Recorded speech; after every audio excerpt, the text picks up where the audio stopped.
Hey guys, as I said in my intro, my name's Carter, and I am going to talk about the relationship between tradition and scripture a little bit with you guys today.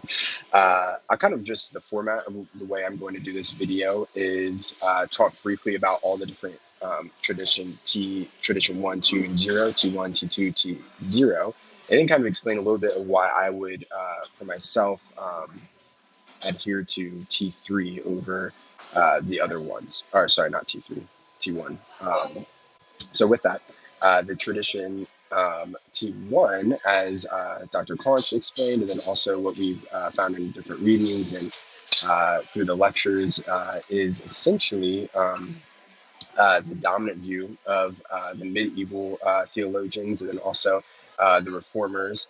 And it is that there is a good relationship between tradition and scripture, but what that relationship looks like and what it should look like is that tradition is kind of our guideline, our parameters when we try to interpret scripture. And Dr. Collins even put in a really good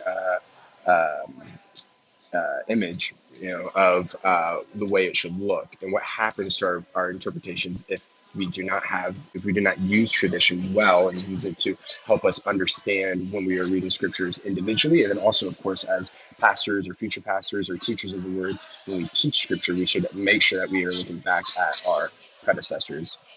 Um, this also an important aspect of this of T1 is that tradition is not does not equate to scripture. It is not of equal authority like we're going to find out in T2, which kind of leads us into the next one, T2, and this is what the Roman Catholic Church uses. And how they kind of understand the relationship between tradition and scripture, and that is that tradition is equal to scripture in authority of our lives.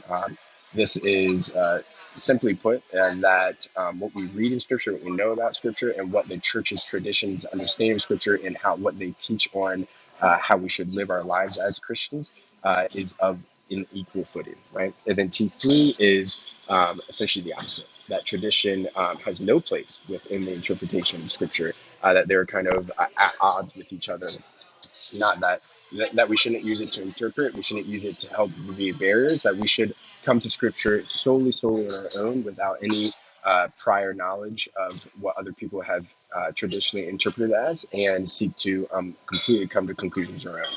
T3 seems dangerous, and I've even seen it play out in different people that I've known's lives, where they are quick to throw out foundational aspects, foundational understandings of Scripture, foundational doctrines, because they've misinterpreted or found a piece of Scripture that they say might look differently for something foundational, such as the Trinity or um, the humanity of Christ, anything like that. And that's often where you get a lot of heresies that pop up from it, because people go away from the traditional understanding of Scripture. Anyways, so that's kind of like the overview, how I go into it, what I believe, what I adhere to, and what I allow to affect how I read Scripture is T1. Like I said, it's the view of the view of Scripture, of course, as authoritative, well over top of tradition. The only number one thing that teaches me and guides me on how I should live my life, but within the parameters of tradition. And so, a couple ways that this practically plays out in my life is it allows me to just stand on the shoulders of smarter men and smarter women that have gone before me, right? I can go to difficult scriptures when I'm reading in my own personal devotion times, or when I'm planning on preaching, and I'm able to just look at, with good conscience, the people that have gone before me, and understand and try to decipher what I should take away and what is important and what is meant and intended by the author of this scripture, so that I can teach it to myself, I can teach it to others with full confidence. And so this model, T1 model, allows me to be fully confident as I approach Scripture and use tradition not as authority over Scripture, but something that helps me decipher what Scripture is really saying. And a part of that, of course, is deciphering tradition, because there's, of course, different traditions within Scripture, different traditional understandings of theology, different doctrines, different pieces of Scripture, parts of it. And I can, because tradition is not authoritative, I can, in a word like, eat the meat, spit out the bones. I can use the tradition that really I believe is correct and get rid of the ones that's not. Where, of course, I can't do that with Scripture if Scripture is truly authoritative. This protects me from accidental heresy too. I know that there's times in my own reading of Scripture where I will come to conclusions I think are right in line, like, oh, this is really cool, you know. And then I realize if I do more research on it, whoa, part of this is against the backdrop of how for thousands of years people have interpreted this reality of Christ. And then that allows me to take a step back and say, okay, Carter, well, what is correct? What is correct? And so there's moments, I'm sure, in my own walk with God where if I did not practice this model of T1, then I would have come out the other end with a lot of heretical understanding of God and of what He expects of us.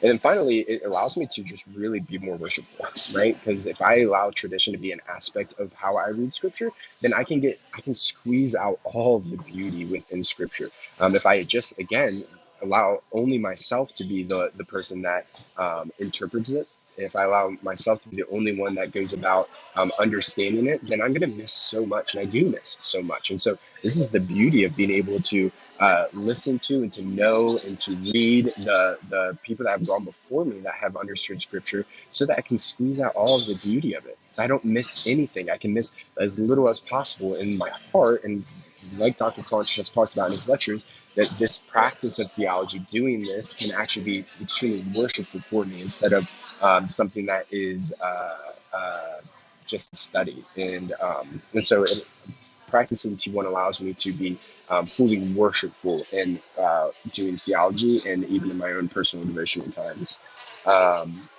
And so that's pretty much it. And T1 also allows me, to say, yeah, so that's pretty much it. I don't really have much more to add to it. I'm excited to watch the other videos and hear you guys' thoughts on it. Thanks so much.